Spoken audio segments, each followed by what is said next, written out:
Uh-oh. There's only one thing more terrifying than stepping on the ice against a Xhekaj. And that's stepping on the ice against two Xhekajs. Yes. Yes, of course. Let me tell you something. Forget about the stars. The Hughes bros, the tits bros. The Montreal Canadiens have two of the toughest brothers in the game right now. Two big boys that can fold your clothes while you're still wearing them. They've got a big season ahead of them with big goals to reach. So in today's video, we're going to talk about two of these siblings and how they could go on to terrorize this stupid little Atlantic division in the very near future. But first, hold that thought. I want to tell you a little bit about today's sponsor, Miraj Trading. Do you like to splurge on hockey cards from time to time? Pfft, of course you do. So do I. And whenever I get mine, I go to one place and one place only. MirageTrading.com. You see, at MirageTrading.com, they've got a literal shit ton of hobby boxes to choose from. They've also got this pretty cool point system where you can earn points with every purchase and apply them on your next purchase. And you can find all their links in the description of today's video.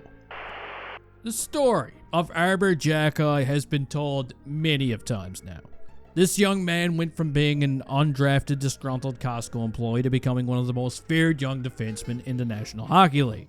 He quite literally pounded his way onto the Canadiens roster back in 2022 during a time which the majority of his teammates couldn't even piss themselves out of a paper bag. Example. And with Arby in the lineup, goaltenders, they had some protection all of a sudden. Statements were being made on the ice. And you see, Habs management, they were just enjoying Arby's story so much. They took such a liking to that family that in 2023, they went out and drafted his little brother Florian with their 4th round pick. But Florian was already considered an overager. Believe it or not, some fans even thought it was a bad idea to take a crack at him. But shortly after drafting him, all these doubts, all this verbal diarrhea was flushed down the toilet where it belonged. You see, in his very next season with the Brantford Bulldogs, Jackie Chan here would go on to nearly triple his production in the Ontario Hockey League. He was a beast that year. He put up 34 goals, 31 assists, and 81 penalty minutes, which definitely caught the attention of the Habs brass because that April he was awarded a 3-year entry-level contract with the Montreal Canadiens. And guess what?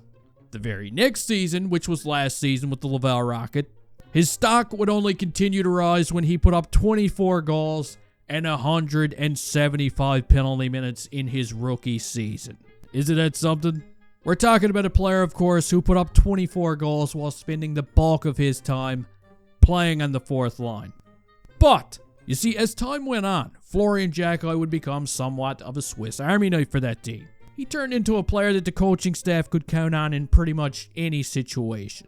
You'd see him on the power play, the penalty kill, overtime, you name it. Florian definitely played a key role in that team's success last season. And judging from some of these comments that were made over the summer, hey, it definitely didn't go unnoticed. Pascal Vincent even compared him to the likes of Adam Lowry. Now, nobody truly knows this kid's ceiling right now, but what we do know is that he's an absolute menace. He's full of confidence right now, and he's got a certain role that he likes to play on a team, and he does a damn good job doing it. That fear and intimidation that Arby's been providing on the blue line over the past couple of seasons, yeah. You could pretty much times that by 2 when Florian's in the lineup. Because he's going to be such a handful and such an annoying player to play against for the opposition. And for years now, we've all seen what these big, heavy-hitting players can do in the playoffs, especially when they know their role and they know how to play it. And Florian Xhekaj, again, from what I've been seeing over the past couple of years, he does indeed have the potential to be this kind of a player. Just saying. And I know some of you watching this, you're not going to like it, okay? Especially other fan bases in the Atlantic Division. I know the thoughts of having 2 Xhekajs on one team can be a little scary right now, okay? This time of the day when you're not even on your meds yet. But I'm just saying, be prepared, because it's going to happen. And I know it's going to happen. Ladies and gentlemen, Florian Xhekaj has just as big of a chance at making this Habs team right out of camp than anybody else on that prospect list. Don't undermine his work. All he's got to do is go out there and grab the ball by the horns, kind of like what Arby did back in 2022. and he might just pull ahead of this race and give the Canadiens no choice but to let him suit up and see what he can do in the National Hockey League. There's definitely going to be an open spot on the bottom 6 to start this season, and I mean, what better of a player to plug in there than a big mutant like him?